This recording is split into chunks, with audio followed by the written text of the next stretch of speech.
सरदार शहर की इस पावन धरा पर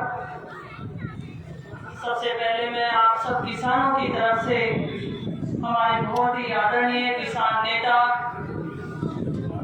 सम्माननीय राकेश जी टिकैत का मैं स्वागत करती हूँ और आप सबकी तरफ से मैं उन्हें सल्यूट करती हूँ कि जिस तरीके से इन्होंने किसानों के भावनाओं को जगाया, उनमें एकता दी। मैं आज इस मंच के माध्यम से, चाहे वो सादतपुर की धरा हो, चाहे चूरू क्षेत्र में हमारे सरदार शहर, सुजानगढ़, तारानगर, चूरू, इन सब की बात हो किसानों की तरफ से कि हम आपके साथ हर कदम साथ रहेंगे, हम आपको भरोसा दिलाते हैं।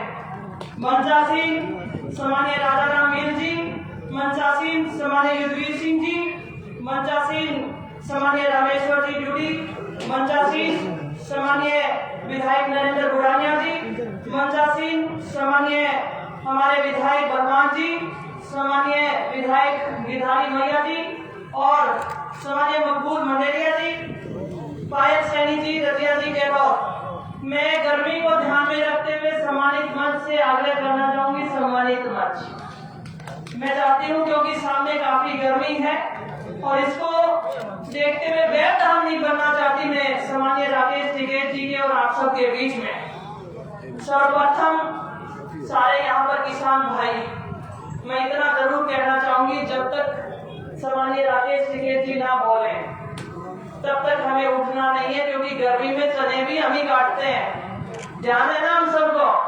तो ये गर्मी कुछ नहीं कहती, लेकिन दिल्ली की सरहद पे जिस सर्द खंड के अंदर भी हमारे 10 लाख किसान बैठे रहे हैं, उसको भी महसूस करना है कि उन्होंने किस तरीके से इस आंदोलन को चलाया। ये 3 काले कानून जो केंद्र की सरकार ने हमारे किसानों के ऊपर थोपे हैं, किसान का मतलब खेत में जोतने वाला जो हल, जो 3 काले कानून हमारे ऊपर थोपे हैं, जब तक इनको वापस नहीं लिया जाता तब तक किसान पीछे नहीं हटे। मैं एक छोटा सा उदाहरण देना चाहूंगी, ज्यादा लंबा नहीं बोलना चाहूंगी क्योंकि गर्मी और साथ में समय की बाध्यता।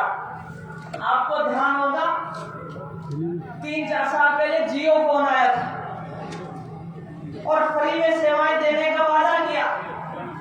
एक घर में एक फोन से काम चल जाता था, पर जब फ्री की बात आई तो हर घर में जितने सदस्य उतने फोन हुए कि नहीं हुए। और जिस दिन हमें आदत पड़ गई, लत पड़ गई कि अब हम इस फोन के बिना नहीं रह सकते, फेसबुक व्हाट्सएप के बिना नहीं रह सकते, तो उस दिन उस कंपनी ने हमें ठेंगा दिखा दिया था, उस रिलायंस कंपनी ने। हुआ कि नहीं हुआ। और आज हम बांटे हैं वो फोन रिचार्ज करने के लिए और वो 5 या 7 जितने भी घर में मेंबर अपने फोन रखने के लिए। ये बिल भी वैसे ही है, ये तीनों काले कानून भी वैसे हैं। जिस दिन हम अपनी मंडियों को छोड़कर बाहर फसल बेचेंगे, एक फसल आपको भाव मिलेगा, दूसरी मिलेगा, तीसरी मिलेगा, और जिस दिन मंडियां खत्म उस दिन ये कंपनियां फिर से हमें ठेंगा दिखा देगी। बेरोजगारी बढ़ेगी, भूखमरी बढ़ेगी। हमें बंधुआ मजदूर बनाने के लिए ये तीनों काले कानून आए थे, लेकिन साथियों समझने की जरूरत है कि इतने किसान अकेले वो पंजाब हरियाणा के लिए नहीं लड़ रहे हैं। अपने यहाँ पर सबसे ज्यादा मूंगफली होती है, वो हमारे लिए भी लड़ रहे हैं। 1971 के आसपास, 1960 के आसपास किसान आंदोलित था और अपनी आवाज उठाता था कि हमें हमारी फसल का भाव उचित मूल्य नहीं मिल पाता। और उसी समय एल.के. झा की कमेटी बनी थी, उसी के अंतर्गत ये खाद्य सुरक्षा बिल को या FCI बोलूं, ये सारा जो सिस्टम चल रहा है, ये सारा का सारा बंद करने का काम ये केंद्र की सरकार करना चाहती है।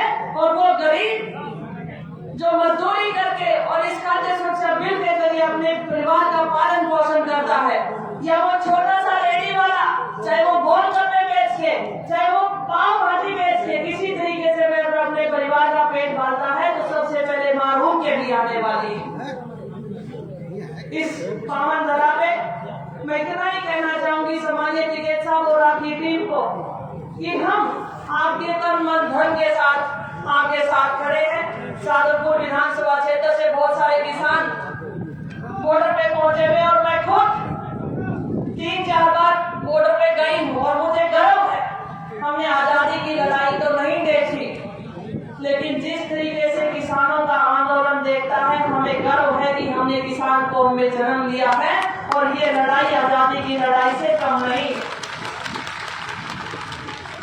तो इसीलिए आप सबसे यही आग्रह करना चाहूंगी कि जो हमारे किसान दिल्ली की सरहद पर बैठकर हमारी तरफ देखते हैं उनका हौसला ना टूटने पाए। गाँव में धरना लगाना है, गाँव में लगाइए, वहां जा सकते हैं तो वहां पे जाइए, लेकिन हमें विरोध दर्ज करना है और हमें हमारे हक वापस लेने हैं। इन्हीं शब्दों के साथ जय किसान। धन्यवाद। धन्यवाद कृष्णा जी। अब मैं आग्रह करूंगा हमारे डेली के चेयरमैन लाल सिंह जी मूर्ख से कि वो